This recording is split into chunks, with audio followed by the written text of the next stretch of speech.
It was a Saturday afternoon when everything started to feel just a little bit off. The sun was out, traffic was light, and I'd just finished my second full week living in what was supposed to be my first real adult apartment. My name's Brian. I'm 26, and I've been working nonstop since graduating college to carve out a bit of space for myself. I'm not rich, but I budget hard, save aggressively, and I finally pulled together enough to move out of my parents' place after almost a year of sleeping on a pull-out couch in my dad's den. It wasn't exactly a choice. I'd moved back home during the pandemic to finish school remotely, and then just stayed. Job hunting, rent prices, family obligations, you know how it goes. So when I finally signed a lease on a clean one-bedroom about 30 minutes away, I felt like I could breathe again. It was mine. My name on the contract. My key. My space. I'd been slowly moving in, mostly solo trips with boxes after work, a few weekend hauls with help from a buddy and his truck. Nothing fancy, but I liked it. White walls, hardwood floors, a decent view of a dog park out back. The kind of place that felt peaceful, safe, normal. And for 2 weeks, it was. Until that Saturday. I came home from a coffee run, juggling my keys and an iced latte, and noticed something taped to the mailbox cluster. It was a name tag, one of those cheap little laminated strips you slide into the front of your unit's mailbox. But it didn't say Brian. It said Jason, my brother's name. At first, I just stared at it, blinking like maybe I was imagining things. Jason? No, that had to be a mistake. Maybe the building staff got names mixed up. Maybe they slapped the wrong tag on during mailroom maintenance or something. I mean, I'd already been getting mail here. My utilities were in my name. I'd signed a lease myself. But the longer I looked at it, the more my stomach turned. It wasn't a mistake. It was deliberate. And I knew exactly who would have done it. I called my dad. It rang 3 times before he picked up, sounding casual, even cheerful. Hey, Bree, he said, like nothing was wrong. Like everything was totally normal. Hey, I replied, trying to keep my voice level. Just got back to my place. Noticed something weird. The mailbox has Jason's name on it. Any idea why that would be? There was a pause. Barely a second, but I felt it. That tiny hesitation that tells you someone's gearing up to spin something. Yeah, he said eventually. We needed to help your brother out. That was it. No explanation. No warning. No question. Just that flat, dismissive line like I was the one being difficult for even asking. I felt heat rise in my chest, the kind that comes from betrayal so casual it doesn't even realize it's betrayal. Help him out? With what? This is my apartment. Look, my dad sighed, like this was already becoming a chore for him. Jason's been having a rough time. You know how bad things have been with his work. He needed a place, and since you already had the lease. What do you mean since I already had the lease? I cut in. I paid for the deposit. I signed the documents. This is my place. Why is his name on the mailbox? We thought it made sense, he said, as if this was some kind of family group decision. You two are brothers. You can share for a while until he gets back on his feet. I couldn't even speak at first. My heart was pounding. My hand clenched so tightly around the coffee cup that the plastic crinkled. Share? Share? This wasn't some college dorm. This was supposed to be my space. My independence. The whole point of finally moving out was to get away from the chaotic mess that was our family home, Jason included. Especially Jason. He was 2 years older, but you wouldn't know it from how he acted. For as long as I could remember, Jason had a way of making every problem in his life someone else's responsibility. He'd bounced between jobs for the better part of a decade, always quitting or getting fired, always coming home with some excuse. And somehow, every time, Mom and Dad would scoop him up, clean up the mess, and toss a little guilt my way for not being more understanding.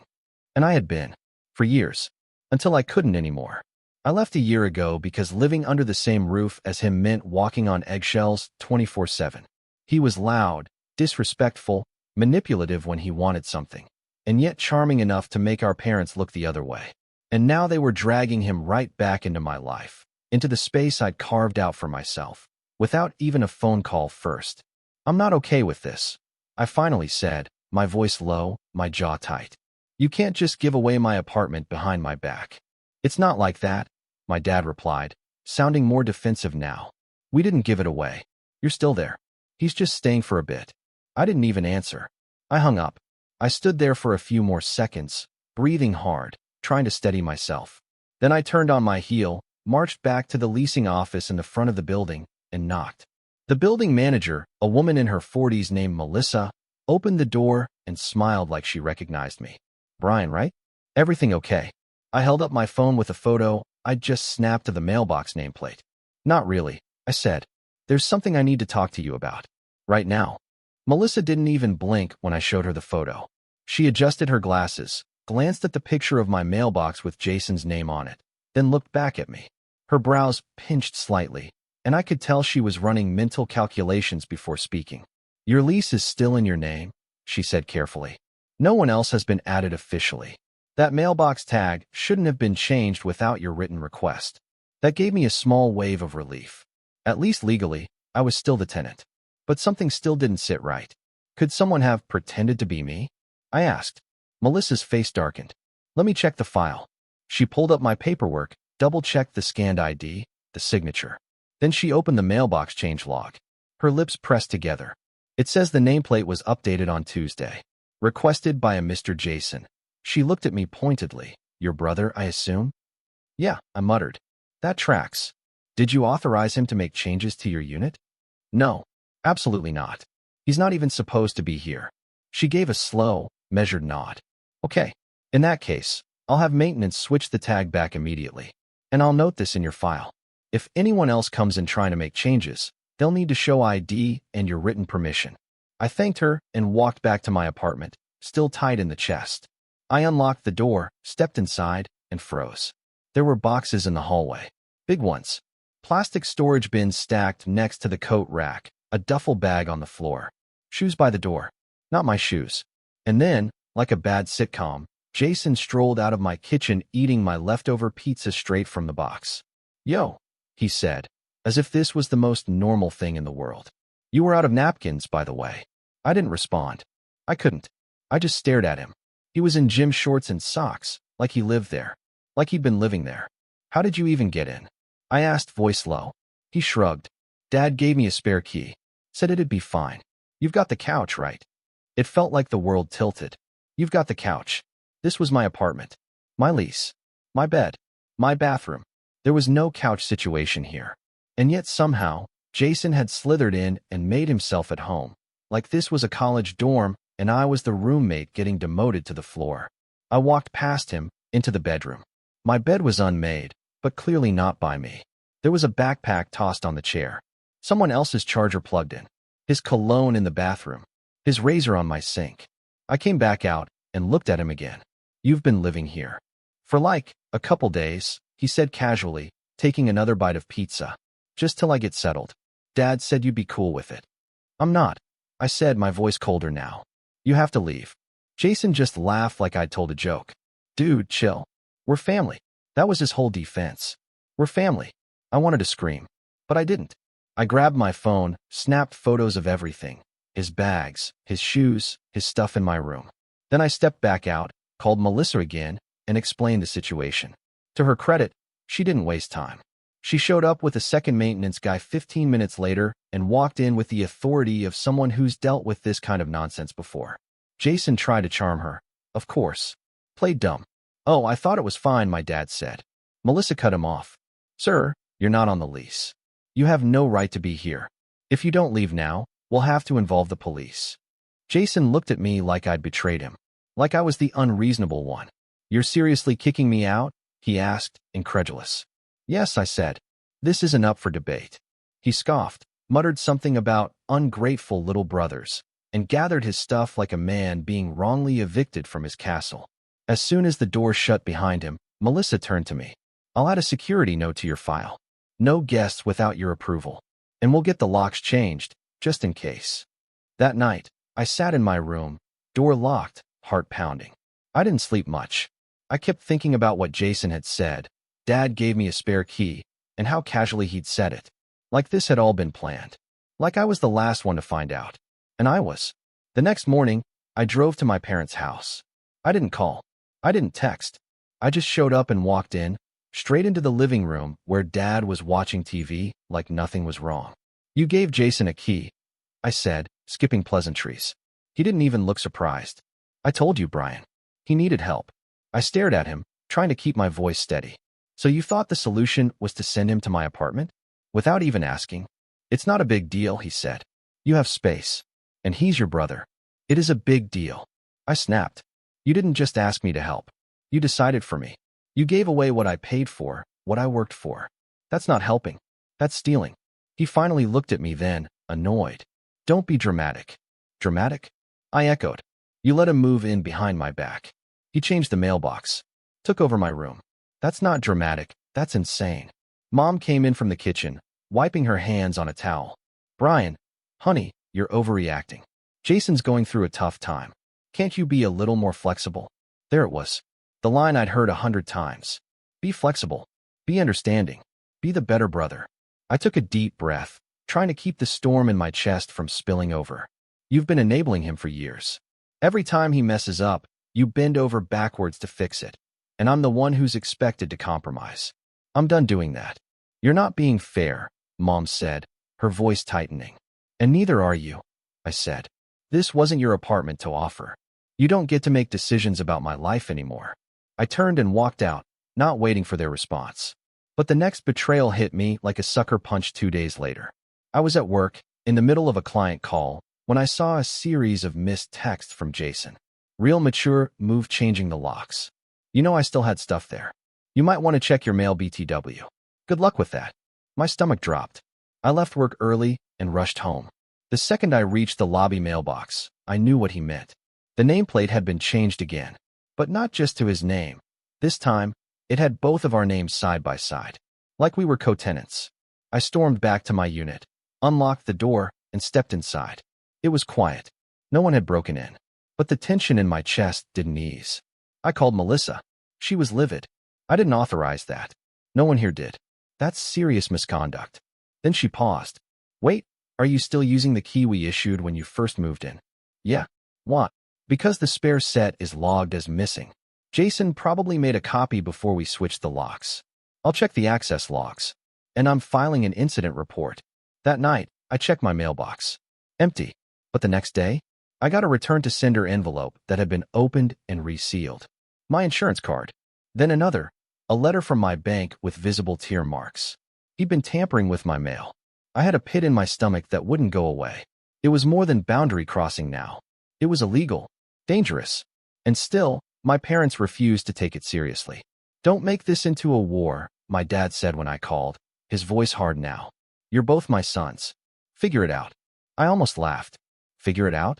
What else was I supposed to do? Move again? Abandon everything just to escape Jason again? I hung up on him without saying a word. But something had changed in me. I wasn't just angry anymore. I was done. Done asking for respect. Done trying to earn peace from people who took my silence as permission. Done being the responsible son who never fought back. Jason wanted to play games. He had no idea who he was messing with. And if they thought they could steal my life out from under me and get away with it, well, they were about to learn what happens when you push someone too far. I just needed to gather a few things first. Make some calls. Pull some records. For the first time in years, I started to feel like I was losing control. And not just over my apartment, over everything. After I found the tampered mail, I went to the post office the next morning and filed a formal report. They took it seriously, but I could see the weariness in the clerk's eyes. They'd seen this before. Family stuff. Ugly, petty, too personal. They gave me the number for the postal inspector's office and advised me to get a lockable mailbox installed if I could. Melissa approved it within the hour. At least someone in all this still respected boundaries.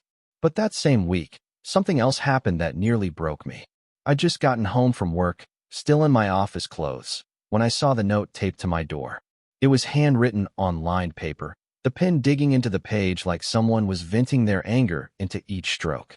Stop playing the victim. You always thought you were better than me. But you're not. This isn't over. No signature. No return address. Just that. I didn't even need to guess. The handwriting was Jason's. I reported it to the building manager, again. Melissa was supportive, but her patience was wearing thin too. Brian, she said gently, I believe you. But until he physically forces entry or harms you, there's not much more we can do without escalating this legally. I think you need to consider a restraining order. That hit me like a slap. A restraining order. Against my own brother. It felt surreal. Like I was starring in a bad made-for-TV drama I never auditioned for. But she was right. I needed to protect myself. So I started gathering everything.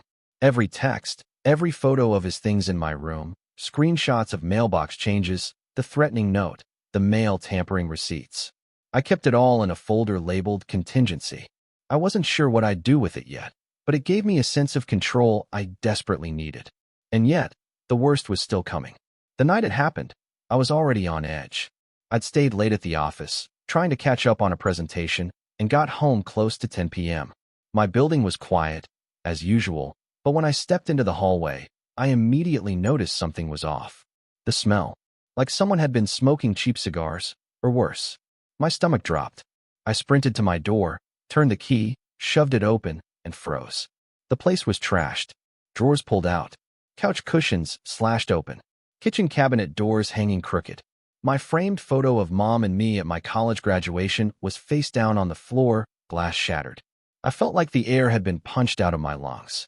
I backed out of the unit, hands shaking, and called the police. They arrived quickly, thankfully. The officers took my statement, dusted for prints, asked the usual questions. I told them who I suspected, gave them the folder of evidence. They didn't promise anything, but they said they'd follow up. Then came the question I was dreading. Do you have anywhere else you can stay tonight? I didn't want to go back to my parents. I refused to go back there. But I also couldn't sleep in a vandalized apartment. So I called my friend Mark. Mark and I had known each other since college. We drifted after graduation, as people do, but kept in casual touch. He was the kind of guy who always had a spare blanket, a place on the couch, and no judgment. Say no more, he said when I explained. You're crashing here. End of story. That night, lying on his pull-out sofa in a tiny apartment that smelled like takeout and old guitar strings, I hit bottom. I felt small, powerless, angry, but more than anything else, I felt humiliated. I tried so hard to play everything right. Move out, work hard, earn my independence. And still, somehow, my family had yanked it away.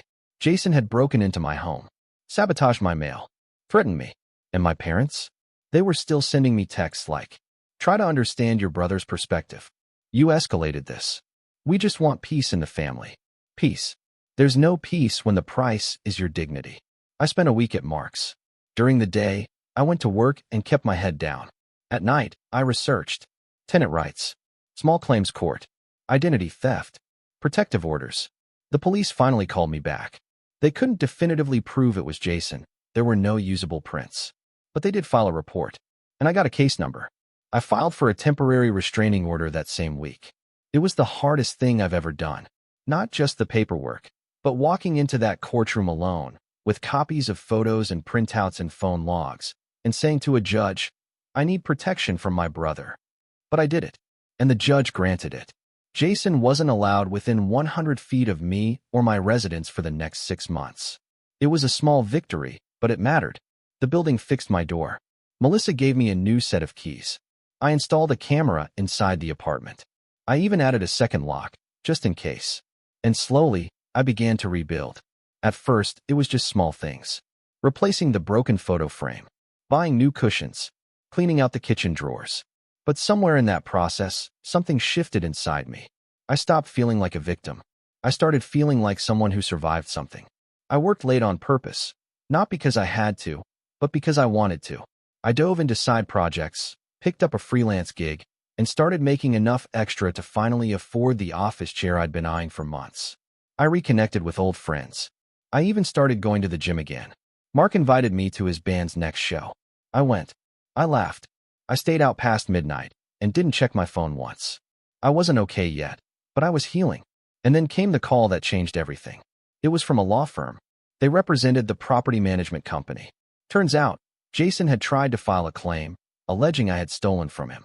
He said I'd taken valuable electronics, cash, and clothes when I kicked him out. Melissa had forwarded my entire file, including the restraining order, the security reports, and witness statements. The law firm wasn't calling to warn me. They were calling to ask if I'd be willing to testify, because the company had decided to pursue a civil case of their own. Jason's little stunt with the mailbox, the unauthorized access, the break-in, all of it had crossed a line. I said yes. Court didn't look the way I imagined it. There were no slamming gavels or dramatic gasps. Just a plain beige room, soft fluorescent lighting, and a judge who looked like she'd seen every flavor of family drama unfold 1,000 times before. I sat at a table to the left of the courtroom with Mr. Davison beside me, a stack of documents in his briefcase and a quiet confidence in his posture. Across the room sat Jason, slouched in his chair, wearing an ill-fitting dress shirt and a scowl that made him look like a kid sent to detention. His lawyer, bored, clearly underpaid, barely made eye contact with him. This was it. The property management company had filed a civil suit for damages to the apartment and legal costs tied to Jason's unauthorized access, impersonation, and the vandalism incident. And I had been called as a witness. The hearing was short, efficient. Melissa testified first. Calm, professional, but firm. He was not on the lease, she told the judge. We never had his ID. He made unauthorized changes to the mailbox and accessed the unit without the tenant's permission. I personally had to oversee a lock change after Brian reported his things had been moved and mail tampered with. Davison submitted the security logs, the photos of Jason's belongings in my unit, the mailbox tampering, the threatening note, a signed affidavit from Mark about me being displaced after the break-in. When it was my turn to speak, I stood and looked directly at the judge. I worked for months to afford that apartment, I said quietly. I signed the lease. I paid the deposit. I moved in alone. And within 2 weeks, my brother had entered without permission, moved his things in, and tried to claim part of it. When I said no, he escalated. He changed my mailbox. He tampered with my mail. He broke in and destroyed my home. I let those words settle, then continued. My parents told me to figure it out, but this wasn't a sibling argument. This was theft, harassment, and I want accountability. Not just for me, but for the next person he does this to. Jason shifted uncomfortably in his chair, but his lawyer never even objected. The judge reviewed the evidence for maybe 10 minutes before delivering her decision. The ruling? Jason was found liable for the cost of the lock changes, mailbox repairs, damages to my property, and legal fees. He was ordered to pay restitution to the building management company and to me personally. It wasn't an earth-shattering amount, maybe $5,000 in total, but it was enough to sting. More importantly, the judge extended my restraining order to 1 full year. And she said this very plainly. Mr. Jason, you do not live at that property. You are not entitled to access. You have repeatedly violated your brother's space and safety. And if there is any further contact, you will face criminal consequences. Jason muttered something under his breath. The judge turned to him. Would you like to repeat that for the record? He didn't. That should have been the end of it. But of course, Jason wasn't wired that way. He waited 3 weeks before trying to retaliate. First, I got a call from a mutual cousin I hadn't spoken to in years. Hey man, I just saw this post Jason made. He said you tried to frame him, that you're spreading lies. He put up screenshots of texts you sent. I pulled up the post. Jason had gone online, of course, and started spinning his own version of the story. Cherry-picked screenshots. Vague accusations. Nothing concrete. Just enough to rile up a few people who didn't know better. I didn't respond. I didn't comment. I didn't explain myself. Instead, I launched the website. jazzonline.com. Simple design. Professional tone. Every detail documented. Timelines, scanned court orders, redacted statements from witnesses, annotated versions of the texts Jason tried to manipulate. No insults. No drama. Just the truth. I posted the link once. Quietly. Then I walked away. I didn't promote it. I didn't push it. But it circulated. And people read it. A few of Jason's former friends reached out to me privately. One said, I thought I was the only one he did this to. Another wrote, he stole from me in college. I never told anyone because he convinced me it was my fault. Eventually, Jason deleted his post. But it was too late. His name was now tied to a domain that documented everything he'd done, verifiably, legally. Any landlord, employer, or roommate who did a background search on him would find it. And legally, he couldn't do anything about it. Everything I posted was either court-verified, witnessed, or my own personal account. No defamation. No speculation. Just facts. When he emailed me, rage-filled, threatening legal action, I didn't even open it. I forwarded it to Davison. And when he called my phone, trying to scream into my voicemail, blocked. The fallout was quiet but steady. My parents, after realizing they couldn't guilt me back into submission, went radio silent. They didn't show up at my door. They didn't message on holidays. Nothing. It was as if I'd disappeared. And strangely, that was okay. I stopped living in fear of their disapproval. I stopped wondering if I was a bad son. I stopped asking myself if I should have handled things privately. Because the truth was, I did try. But some people don't respond to boundaries. Some people only respond to consequences. 6 months later, I got a letter. It was from Jason. It wasn't angry this time. It was handwritten, full of pitiful half-apologies and veiled jabs. He wrote that he was in a bad place, that our parents never taught us how to handle conflict, that I really went too far, but I guess I understand. I didn't reply, because forgiveness doesn't mean forgetting, and growth doesn't mean going backward. I didn't want revenge that left blood on the floor. I wanted peace. So I took it. I renewed my lease, got promoted at work, took a vacation for the first time in years. I even started dating again. And one night, as I sat on the balcony of my apartment, the same apartment they tried to take from me, I looked out at the city lights and realized something simple but profound. I didn't just win. I ended it. Not with a fight, not with a scream, but with silence, truth, and the one thing they never expected me to have: power.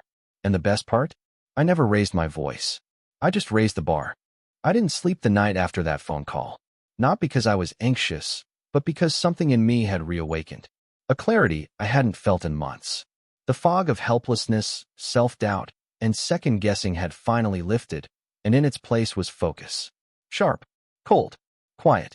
Not the kind of anger that lashes out blindly, but the kind that sharpens into purpose. Jason had made this personal. He crossed boundaries I didn't even know I had. But now I wasn't just reacting. I was planning. The law firm's call had given me something precious: leverage. They were planning to sue Jason for damages tied to the break-in, false claims, and violation of building policy. All I had to do was cooperate. They'd take care of the rest.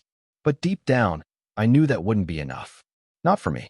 Because even if Jason lost the case, and I had every reason to believe he would, he'd just slink off, spin some sob story, and land on his feet again. Maybe move in with our parents again. Maybe rope in some new girlfriend. Maybe cry to a new set of enablers. He'd keep doing what he always did, causing chaos, playing the victim, and leaving a trail of scorched earth behind him. No, I didn't just want him stopped. I wanted him exposed. I wanted people to see him for what he really was. So I began to prepare. First, I started with the legal stuff. I met with the attorney from the property management firm, Mr. Davison, sharp suit, no-nonsense energy, and handed over everything I had. Every screenshot, every video clip, every time-stamped voicemail. He barely said a word, just kept nodding and flipping pages. By the end, he looked impressed. "You've done most of our job already," he said. Frankly, he's made this easy. That gave me a grim sort of satisfaction. But there was still more to do. I began reaching out to people from Jason's past. Not in a dramatic, gossip-y way, but with precision. I went back through old group chats, old Facebook events, even LinkedIn. People he'd worked with. Friends he ghosted. A girl he briefly dated who blocked him after he stole from her apartment. Something our parents claimed was just a misunderstanding. Another ex-friend who loaned him money he never saw again. Some of them ignored me. Others responded with long rants that started with, "Oh my God, finally someone's saying it." I wasn't surprised. Jason had always been a parasite, but a charming one. He knew how to twist reality, how to present himself as the misunderstood genius, the black sheep who never caught a break. And when he burned bridges, he was always already halfway to the next one. But now, I was collecting the ashes. I started compiling everything into a document. Not for public release. Not yet, but just to have it. A record. A truth file. If he tried to spin another narrative during the case, I'd have a rebuttal ready before he finished the sentence. Meanwhile, I kept living my life. And as strange as it sounds, I started to thrive. Work was better than ever. My manager noticed the change in me. How I spoke more confidently. How I volunteered for more projects. I even led my first team meeting without my voice shaking. Mark introduced me to a few friends of his who worked in design and film. They needed someone with my background in data analytics and offered me a part-time contract on the side. It was creative, fast-paced, and nothing like my day job. I said yes. My social life returned. People I hadn't talked to in months suddenly started texting again. I said yes to drinks, to dinners, to trivia nights. I stopped saying, "I'm too tired," and started saying, "Why not?" And then my parents called. It was a Sunday evening.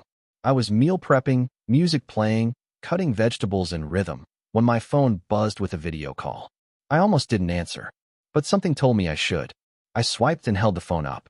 Their faces popped into view, Mom tight-lipped, Dad avoiding eye contact.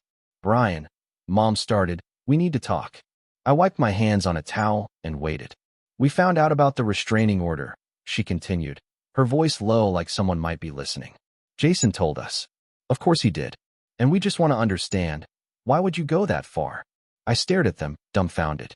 "I told you everything," I said. "You ignored it. He broke into my apartment. He vandalized it. He tampered with my mail. You could have handled it privately," Dad muttered. That lit the fuse. "Privately? You mean like you did when you gave him a key to my place without asking? Like when you told him I wouldn't mind sharing? Like when he impersonated me at the office and you backed him up?" Neither of them spoke. "You chose him," I said, over and over. "Even when he lied. Even when he stole. Even when he destroyed my things and tried to pin it on me." "You're brothers," Mom whispered. "No," I said flatly. "We're not. Not anymore." And then I ended the call. That was the last time I spoke to them. They texted a few more times. Guilt trips. Bible verses. Photos of old family vacations. I blocked them. Because if this was a war, as they once warned me not to start, then I was fighting it my way. With silence. With boundaries. With evidence. 2 weeks before the court date, I was notified that Jason had hired a lawyer. A cheap one. Probably one of those pay-per-appearance guys. The type that files a motion just to delay things. But it didn't matter. The case was strong. The building's legal team had security logs, my camera footage, Melissa's testimony, and all of my documentation. But I wanted to go further. So I requested to speak at the hearing. Davison raised an eyebrow. "You don't have to. We've got it covered." "I know," I said. "But I want to." He gave a slow nod. "Okay, but be prepared. He'll try to provoke you." I was prepared. I spent nights rehearsing what I'd say. Not just to the judge, but to Jason, to my parents, to every person who ever tried to gaslight me into shrinking down to make room for someone else's mess. This wasn't just about revenge anymore. It was about reclamation. About standing up and saying, "You don't get to write my story anymore." Then came the final piece of the setup. Something I'd been quietly working on for weeks. I'd built a website. Nothing flashy, just a clean, professional page with documentation, screenshots, and timeline entries. A record of everything Jason had done to me, with redacted addresses and legal case numbers. Nothing defamatory, just facts. I didn't plan to publish it publicly yet, but I wanted it ready. Because Jason had always relied on the same tactic: burn the past, rewrite the story, and move on before anyone caught on. But now, I had the receipts. If he ever tried to smear me again, ever tried to play the victim publicly, ever lied to another landlord, friend, employer, or partner, I'd be ready. I'd even bought a domain name with his full name in it, just in case. The night before the hearing, I didn't feel fear, or anger, or dread. I felt calm. It was a Wednesday when the envelope arrived, thick, cream-colored, with that pretentious shimmer that made it look more like a wedding invitation than what it actually was. And in a way, maybe it was, just not the kind anyone would want to receive. I remember holding it in my hand for a moment longer than necessary, thumb brushing over the wax seal stamped with the letter H, my family's initial, like that meant something. Like it ever had. My name's Oscar. I'm 29. And for most of my life, I felt like the background character in my own family. The youngest of 3 boys, but not the golden child. That was my eldest brother Marcus, the one who graduated from Yale and joined the family law firm like it was some kind of coronation. And not the baby everyone fawned over either. That was Eric, the artist turned social media influencer, whose quirky antics were just so him, even when he forgot birthdays or flaked out on major holidays. I was the quiet one, the one who liked to build things, not argue or post about them. The one who went into architecture instead of law. The one who stayed late to help Mom clean up after Christmas dinner while the others took selfies by the tree. Growing up, I always figured I just had a different temperament. I wasn't loud. I didn't crave attention. I didn't win debates at the dinner table or charm a room full of relatives with ironic stories about Burning Man. I liked blueprints and models and old cathedrals. I liked planning. Structure. The satisfaction of taking chaos and turning it into something beautiful. But in the Hollis household, being quiet made you invisible. Or worse, it made you disappointing. I used to think it was all in my head, that maybe I just wasn't trying hard enough to connect with them. But over time, it became too obvious to ignore. When Marcus got married, my parents gave them a down payment for their home, $250,000, just handed over like it was a birthday check. When Eric dropped out of college for the second time to focus on his brand, Dad bought him a camera setup and paid for a year of rent in a downtown loft. Meanwhile, when I got my master's in architecture, they didn't even come to the graduation. Claimed they already saw me walk once. But I didn't hold it against them. Not outwardly, at least.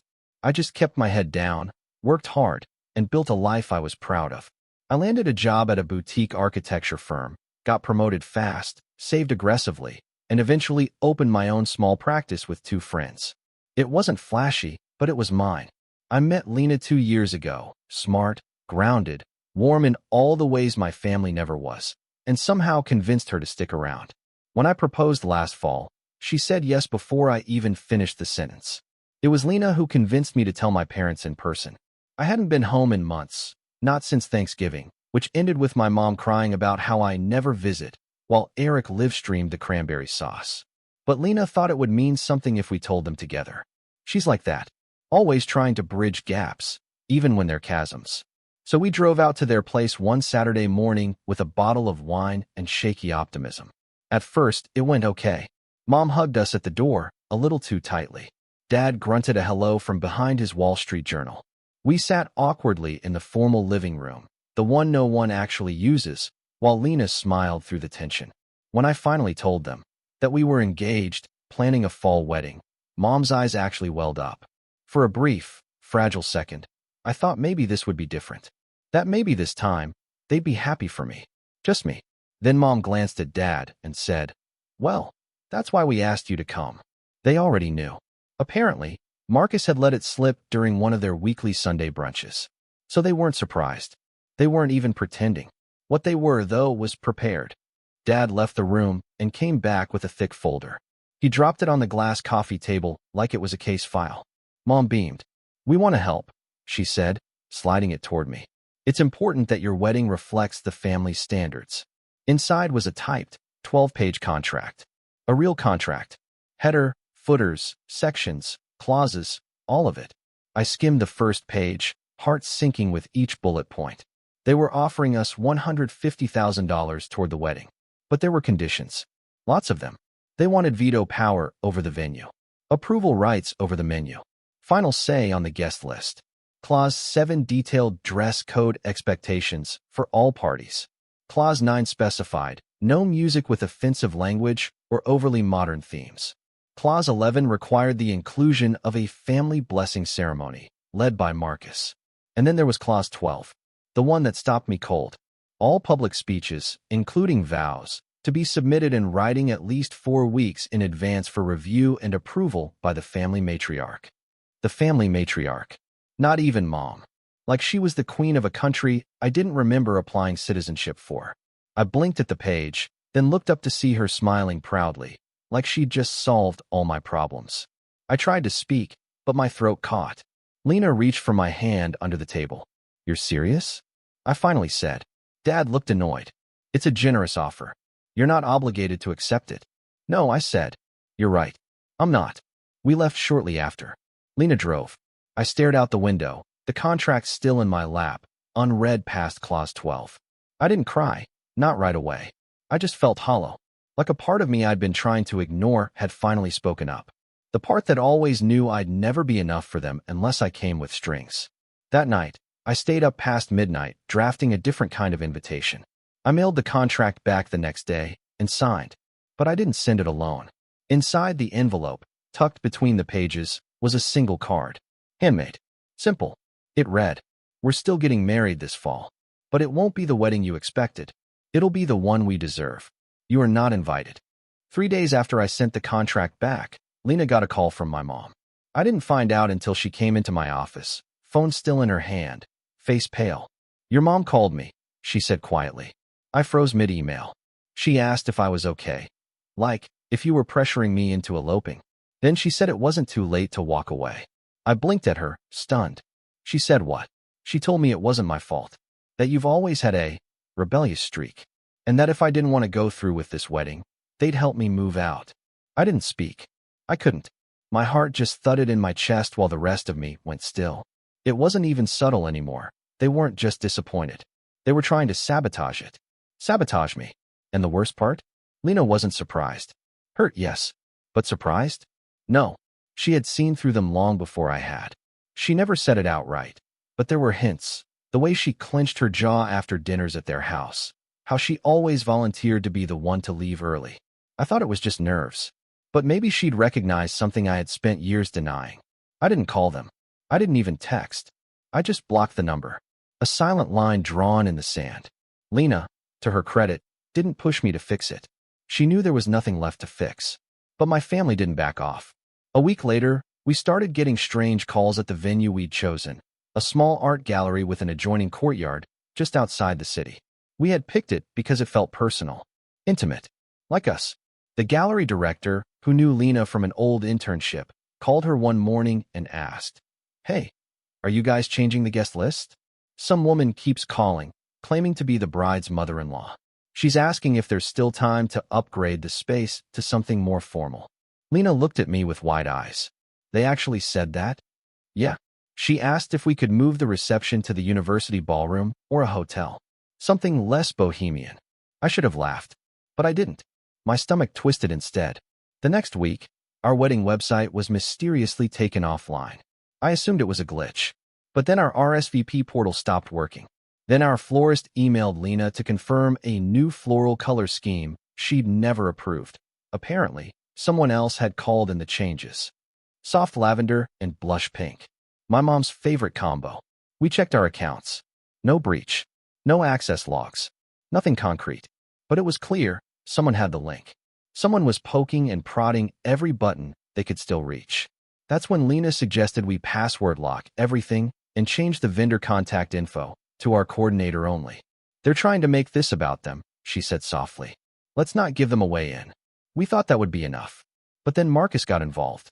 It started with a text. "Hey man, just saw the wedding invite. You sure you don't want mom and dad there? They're crushed." Crushed. Like they hadn't tried to buy our wedding and dictate our lives in bullet point format. "This isn't about being vindictive," I replied. "It's about boundaries. You're hurting them more than you know," he shot back. "They were just trying to help." I didn't respond. A few days later, I saw he had posted a throwback photo on Facebook. The three of us as kids, sitting on the old backyard swing set. Captioned, "No matter what happens, we'll always be family." Comments rolled in from extended relatives, most of whom I hadn't heard from in years. Amen. Praying for healing. So sad when family turns on each other. And the kicker, from my Aunt Clara. Some people forget who fed and clothed them. Shame. I wasn't tagged, but I was the only one not present at their last family dinner photo. The implication wasn't subtle. By then, I had stopped checking social media. But Lena hadn't. And one evening, as we curled up on the couch, her voice shook as she read one of the comments aloud. "Is it true Oscar's making her wear black to the ceremony?" Black. Apparently, there was now a rumor that I had demanded Lena wear a black wedding dress as some kind of statement against tradition. Someone had even described it in detail. Off the shoulder, lace sleeves, floor length with black calla lilies. Lena turned to me. "Do they really think I'd let that happen? That you'd even ask me to?" I felt myself flush with a weird combination of rage and humiliation. It's fiction, but it's the kind of fiction they like to believe. It wasn't just about our choices. It was about control. And the more they lost it, the more they scrambled to reclaim the narrative, to paint us as unstable, rebellious, ungrateful. Then came the rehearsal dinner. We weren't planning anything formal, just a dinner at Lena's parents' house with our closest friends and the bridal party. Her dad grilled. Her mom made way too many side dishes. It was cozy and messy and real. Until Marcus showed up. He wasn't invited. He hadn't even RSVP'd to the wedding. But there he was, on the patio, in a linen blazer like he had walked off a yacht, holding a bottle of red wine and a smile that didn't quite reach his eyes. "Hey, thought I'd stop by," he said casually, like this was totally normal. Wanted to show some love before the big day. Lena's dad blinked, clearly confused. I stepped forward. "What are you doing here, Marcus?" "Relax. I'm not here to cause trouble." He raised the wine. "Just thought I'd offer a peace gesture. From the family." There was that word again. Family. Always wielded like a weapon when convenient. I didn't take the wine. We're trying to keep this small, I said. You know that? Yeah, I got the memo. Loud and clear. His tone darkened just a little. You really going through with this? Cutting Mom and Dad out completely. Lena stepped beside me. Maybe this isn't the time, Marcus. But he didn't budge. They were crying last night. You know that. You've got Dad drinking again. Mom hasn't left her room in days. I felt the old guilt stir, the one they always knew how to trigger. But I forced myself to breathe through it. You don't get to drop in here and guilt us into undoing everything, I said, voice low. They made their choice when they tried to turn our wedding into a board meeting. Marcus's smile vanished. You think you're so noble, don't you? Playing the victim, acting like they never loved you. They gave you everything. They gave you everything, I said flatly. And when they finally offered me something, it came with fine print and a leash. His jaw tightened. I hope one day you realize what you've thrown away, he said, then turned to Lena. And I hope you know what you're marrying into. With that, he walked off, leaving the bottle of wine on the patio table like it was some kind of curse. No one touched it. That night, Lena and I lay in bed, staring at the ceiling. The house was quiet, but our heads were loud. You okay? She whispered. I hesitated. I don't know. She rolled over to face me. You don't have to carry their shame anymore, Oscar. You didn't ask for this. I nodded, but something inside me felt cracked open, like the dam had finally given way. The next morning, I woke up to 14 missed calls, all from my mom. The voicemail was what finally broke me. Oscar, we heard about last night. You embarrassed your brother. You humiliated this family. And if you think we'll just sit back and let you disgrace us with this outsider wedding, you're mistaken. You're making a fool of yourself. Of all of us. We raised you better. This isn't over. I didn't cry. I didn't scream. I just sat there, staring at my phone, a hollow throb behind my eyes. And then I did something I hadn't done in years. I logged into the family trust portal. I hadn't touched it since I turned 25, the age I could legally access the minor stake my grandfather had left me before he died. Everyone else had taken their shares already, but I never needed it. I was too proud, too determined to prove I could do it on my own. But now I had an idea. I didn't tell Lena right away, not because I was hiding anything, but because I needed a moment, just one clean moment to breathe, to stand in the wreckage of it all and feel the weight of every wound I hadn't allowed myself to process. I needed to stare down the years, the birthdays I spent sitting on the far end of the table, the hand-me-down gifts, the nights I watched my parents beam at Marcus's courtroom wins and Eric's magazine spreads, while I stood in the corner with coffee and a polite smile. The way Mom always said, we're just worried about you. Every time I made a decision they didn't understand. The silence after my graduation. The contract. All of it. So I took a walk. Just me and the morning fog, cutting through the park near our apartment, hands in my jacket pockets, heart pounding too fast for how slow my legs were moving. I kept running that voicemail over in my head. You're making a fool of yourself. This isn't over. Like I was some rogue employee defying corporate policy. Like my wedding was a PR problem for the brand of the Hollis family. By the time I got back, Lena was in the kitchen making eggs, her hair a mess, sleeves pulled over her palms. She glanced up, searching my face. I gave her a small smile and kissed her temple. Want to come with me to the bank later? I asked, casually as I could. She blinked. Oh yeah? What? Figured it's time I used that trust fund they were so proud of. She turned, spatula in hand. Wait, seriously? Seriously, I said. I think it's time we did something bigger. 2 days later, we pulled into the parking lot of a quiet office building on the edge of downtown. No logos. No signs. Just tinted windows and a code panel by the door. It looked more like a data center than anything else, which, in a way, it was, but for dreams instead of storage. The office belonged to my friend Elena, one of the 2 people I co-founded my firm with. Back when we were nobodies, just 3 hungry 20-somethings with coffee addictions and too much confidence. We'd sketched our first pitch deck on a napkin in this very building. Since then, the firm had grown, slowly but steadily. We had contracts with 2 museums and a small university campus. Nothing glamorous, but solid. Honest. Ours. Elena greeted me with a hug and a frown. You okay? You sounded different on the phone. I'm good, I said. Actually, I'm better than I've been in months. She raised an eyebrow. Okay. That either means you got a new client, or you're about to do something insane. I grinned. A little of both. In the next hour, I explained the idea. It had come together like a snapped puzzle in my mind. We would acquire the adjacent studio space and expand our operation. Build a fully integrated showroom and design center. A space where we could meet clients, host exhibitions, and even mentor young architecture students from the city's public schools. A passion project. A legacy move. Elena's eyes widened as I laid it out. This is big, Oscar. I know, but I'm ready. You sure this isn't about the wedding stuff? I didn't flinch. No, that's what lit the fire. But this is the kind of thing I've always wanted to do. I'm tired of waiting for someone to give me permission. She smiled then. The kind of smile you save for people who finally figure out their worth.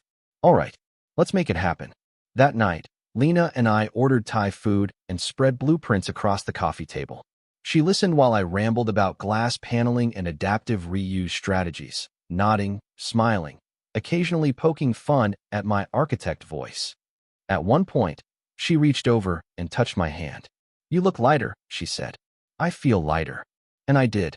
For the first time in years, I wasn't chasing their approval. I wasn't shrinking myself to fit their frame. I wasn't bracing for impact. I was building something from the ground up, not for recognition, but for joy. But of course, rock bottom doesn't leave without one last punch. 3 days before the wedding, we got a knock at the door. It was raining. Lena opened it with a towel still wrapped around her hair. I heard her suck in a sharp breath, and by the time I joined her at the threshold, my heart had already dropped.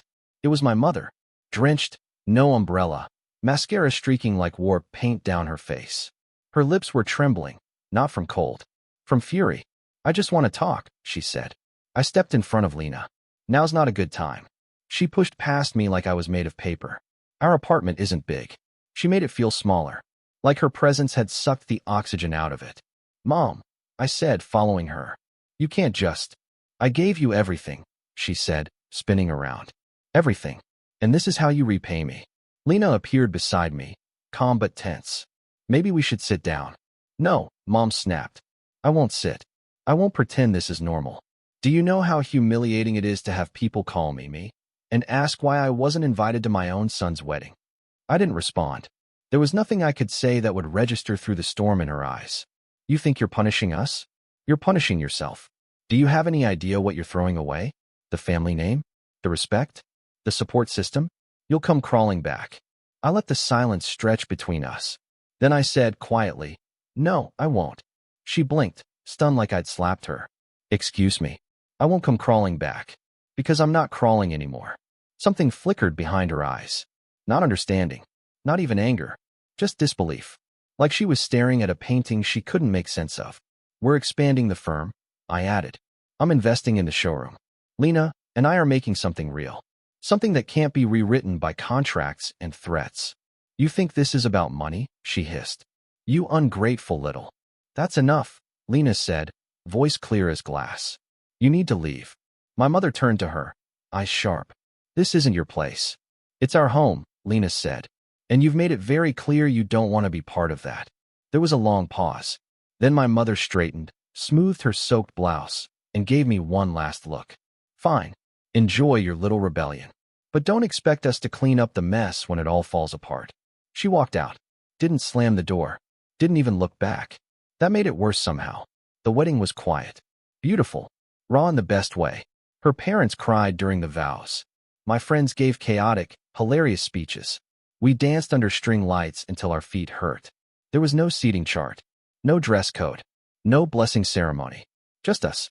Just real. But it wasn't over. Not entirely. Because on the morning we got back from our mini honeymoon in the mountains, I found a package at our door. A heavy one. Inside, a thick binder labeled Hollis Family Trust Annual Meeting, 2025. I stared at it for a long moment. Then I flipped to the back and found a note tucked between the pages. In my father's handwriting, you still have a vote. But that won't last forever. I almost laughed. Because what he didn't know, what none of them knew, was that I hadn't just accessed my trust fund. I'd used it to buy something. Something very, very important.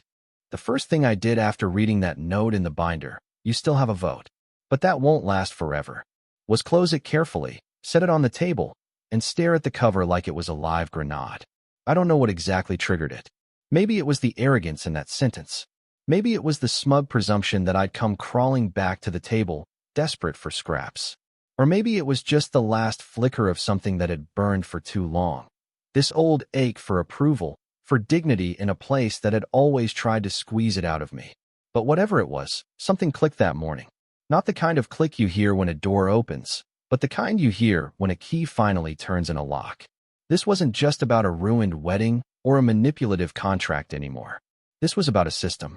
An empire my parents had spent decades building, of money, control, and status, and how they wielded it like a scepter to keep people in line. And they thought I'd never hold the pen. They were wrong. To understand the setup, you have to understand the trust. It's not a casual thing, not some savings account tucked away for grandkids. It's an intricate web of stocks, real estate holdings, and silent investments my grandfather, Richard Hollis, set up back in the early 80s. He'd made his fortune through commercial real estate, strip malls, airport hotels, those kinds of unglamorous but cash-flowing properties that churned out passive income like clockwork. When he passed, the Hollis family trust became his legacy.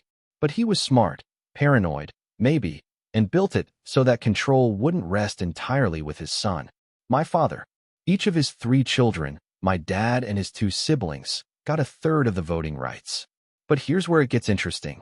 Those voting rights passed equally to all grandchildren. Not just the favorites. Not just the ones who worked in the business. I had a vote. So did Marcus. So did Eric.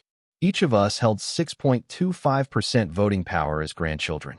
And since the structure was never changed, those votes still counted toward key decisions.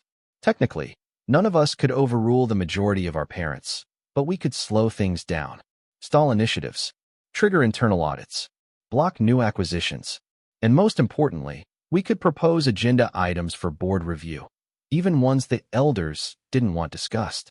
Normally, that wouldn't matter. The trust board was just a formality, a rubber stamp entity that met twice a year and pretended to debate what the matriarch had already decided. But I had something they didn't. I had leverage. Remember when I said I used my trust payout to buy something? Well, it wasn't a car, or a house, or a flashy vacation. It was controlling shares in a little-known but strategically located co-working startup called HexGrid. They specialized in adaptive reuse office spaces. Think old banks turned into glass-walled work studios, vintage libraries reworked into boutique innovation hubs. My firm had consulted for them a year ago. At the time, they were just getting by. But when I dug into their cap table last month, I saw something that made me sit up straight. A cluster of distressed investors looking to exit, and quickly. So I made some calls. Quietly. Carefully. And within a few weeks, I'd acquired a 28% stake through multiple shell entities, enough to secure a board seat and influence operations. It wasn't flashy, but it was smart. Because HexGrid had just landed a conditional partnership with a massive university endowment, contingent on regulatory zoning approvals. Approvals which would require trust-owned real estate partnerships to sign off. That was my play. The Hollis family trust owned over a dozen properties in the path of that zoning plan. Most of them weren't even active assets, just old warehouse deeds and parking lots that had sat dormant for years. My parents didn't even know the full extent of what they held. But I did, and I had the paper trail to prove it. I knew exactly which properties HexGrid needed to rezone. I knew which parcels had overlapping easements. I knew which ones required environmental studies that had been quietly buried in the early 2000s. In short, I knew where the bodies were buried. The next phase of the setup involved allies. Elena was easy. She was always down to stir the pot, especially when it involved using the firm's growth to unseat old power. But I needed more than just her. I reached out to my cousin Adam. Adam was the black sheep on my dad's side. Used to be a minor league pitcher before blowing out his arm. Now he ran a custom woodworking business in Vermont. He hated the way the family looked down on him, especially after they made him jump through legal hoops just to access his own wedding fund. We hadn't talked in years, but when I texted him and asked, "You still interested in voting rights?" he replied in under a minute. "Tell me where to sign." 2 days later, I got Emily on board, my aunt's daughter. She was a lawyer in San Diego who had walked away from the trust entirely after they denied her father, my mom's brother, a medical hardship withdrawal. She hadn't been to a family gathering in 5 years. She sent me a PDF of her vote authorization that same afternoon. Within a week, I had gathered the voting rights of 5 disenfranchised cousins.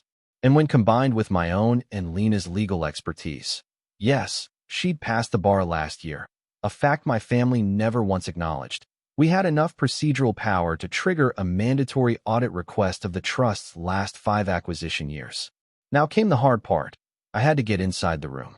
The family trust board met twice a year in person. The next meeting was in 6 weeks, in Boston, at a private hotel suite reserved exclusively for these things. I knew the date. I knew the time. I knew the seating chart, the very same kind of chart they tried to dictate at my wedding. But they didn't know that I'd filed a motion, through legal proxy, to add a new item to the agenda. Proposal 9, Environmental Compliance Review of Dormant Assets in Hex Grid Redevelopment Zone. It sounded dry, harmless, bureaucratic. It was anything but, because buried inside that proposal was language that, if approved, would force the trust to either collaborate with Hex Grid's development project or publicly justify why they were blocking community innovation in low-income urban zones. They couldn't say no without looking bad. And once they said yes, Hex Grid's value would skyrocket, and so would my stake. But more importantly, I'd now be in the room, not as the outsider, not as the forgotten child, but as a partner. Lena and I began prepping quietly. She helped me draft language that would pass even the most paranoid eyes. Elena ran back-end simulations showing how the proposed zoning benefits would impact adjacent Hollis properties. Adam helped reach out to 2 more cousins, both of whom were ecstatic to stick it to the old guard and pledge their votes. By the end of the 3rd week, I had 8 cousins on board, just over 50% of the grandchild vote block.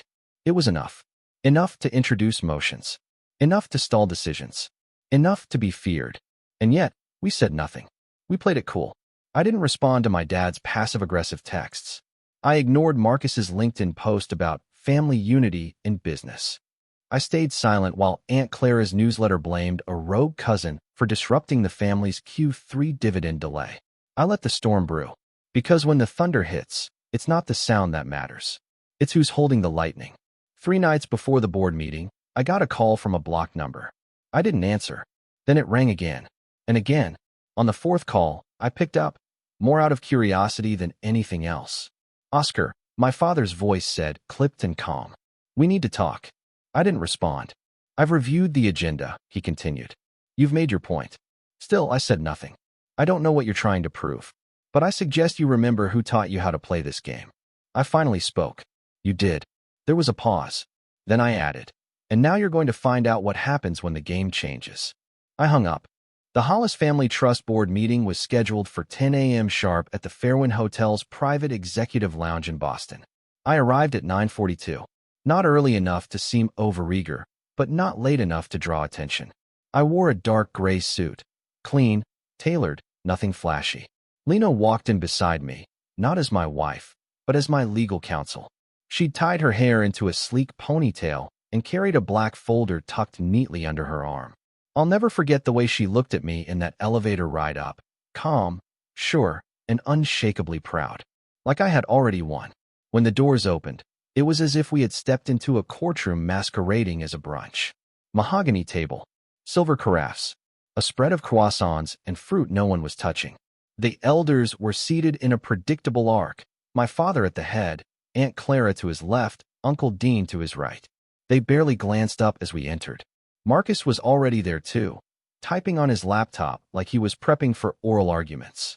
He gave me a look, not a glare, not quite a smirk. Just a quiet acknowledgement that the power dynamic had changed.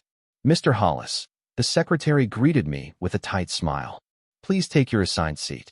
I'll be sitting here, I replied, choosing a spot directly across from my father. He looked up for the first time. That's not your seat.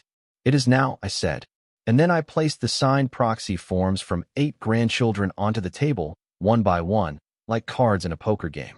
My father's face didn't change, but Aunt Clara made a soft, choking sound. Uncle Dean leaned forward, peering at the signatures. This is a coup, Marcus muttered. No, Lena said, sliding her folder open. It's a realignment. The bylaws are clear. If more than 50% of the secondary beneficiary voting block requests agenda expansion, their proposals must be heard and voted on, I added. That was the moment the temperature in the room shifted. The kind of shift that doesn't show up in words, just posture. The straightening of backs. The narrowing of eyes. The quiet panic of people who suddenly realized the other side brought more than just opinions. They brought receipts. The meeting proceeded in its usual fashion for the first hour. Quarterly reports. Dividend summaries. Asset performance overviews. I said nothing. I just listened, nodded, and watched them all pretend that nothing was different. But then the secretary got to Proposal 9. The room went quiet as she read it aloud. Environmental compliance review of dormant assets in Hex Grid redevelopment zone. My father exhaled slowly. This again.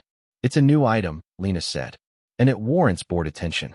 Unless, of course, the trustees want to reject a plan that could net a 7.5% ROI and press coverage for revitalizing an underserved community. Aunt Clara cleared her throat. HexGrid is speculative. I leaned forward. HexGrid just signed a conditional agreement with the Boston Metropolitan University Endowment. The holdup is zoning approvals for 5 trust-owned parcels. This is the bottleneck. You went around us, Uncle Dean said. Bought into a company planning to redevelop land we control. I bought into a company trying to build something meaningful. You just forgot you own the keys. There was a pause. Let me be blunt, I said. Approve the zoning access and collaborate with HexGrid, and we all profit. Block it. You'll be answering questions when the local press runs a story on how a legacy trust is gatekeeping innovation in a low-income district. Marcus snapped. You wouldn't. Already sent the press release. It's embargoed until Monday. That was a lie, but a useful one. My father's jaw tightened. This is extortion. No, I said, it's influence. The same tool you've used for years. I just learned how to use it better. A vote was called. 4 elders voted no, but all 8 cousin proxies voted yes. Proposal 9, approved. That alone would have been enough. But I wasn't done. Lena pulled out the final document. A motion to introduce new transparency requirements into the trust charter, quarterly audits, equitable access to development opportunities, and a rotating advisory seat for a secondary beneficiary representative, meaning a grandchild. Every year, one of us would sit at the table. Every year, they would have to look us in the eye. It passed by 1 vote. Ours. The fallout came fast. Within a month, I was officially placed on the advisory board as the first representative of the grandchildren. Marcus refused to speak to me. Aunt Clara sent a brittle congratulations email and immediately lobbied to move next year's meeting to Florida. My father? He didn't say a word. Until one afternoon, 3 weeks after the vote, when I got a letter in the mail. It wasn't handwritten, just typed, formal. The kind of tone he usually reserved for tenants late on rent. You've made your choice. You're no longer under this family's protection. We will not intervene in your affairs moving forward. Do not contact us. It wasn't a threat. It was exile. I read it twice, then set it down next to the photo on our hallway shelf. Me and Lena on our wedding day, laughing under string lights, with no one directing our movements or speeches. I stood there for a while. Then I smiled. Because freedom is worth the price. And sometimes, the best revenge isn't fire or fury. It's becoming untouchable. And I had finally, fully, become untouchable. That summer, we broke ground on the new Hex Grid showroom, right on one of the Trust's long-neglected lots. The press ate it up. Community engagement soared. The mayor called it a model for inclusive development. My firm's name was on the design plaque. Elena cried when she saw it. I didn't. I just stood there, watching the cranes swing steel into place, while a local jazz trio played for the crowd. Lena squeezed my hand. Think they'll read the article? I shrugged. If they do, they'll say it was their idea. She smirked. Let them. And with that, we walked away from the podium, quiet, steady, unstoppable. Because the thing they never understood was this. Some of us don't want thrones. We build kingdoms. From the ground up.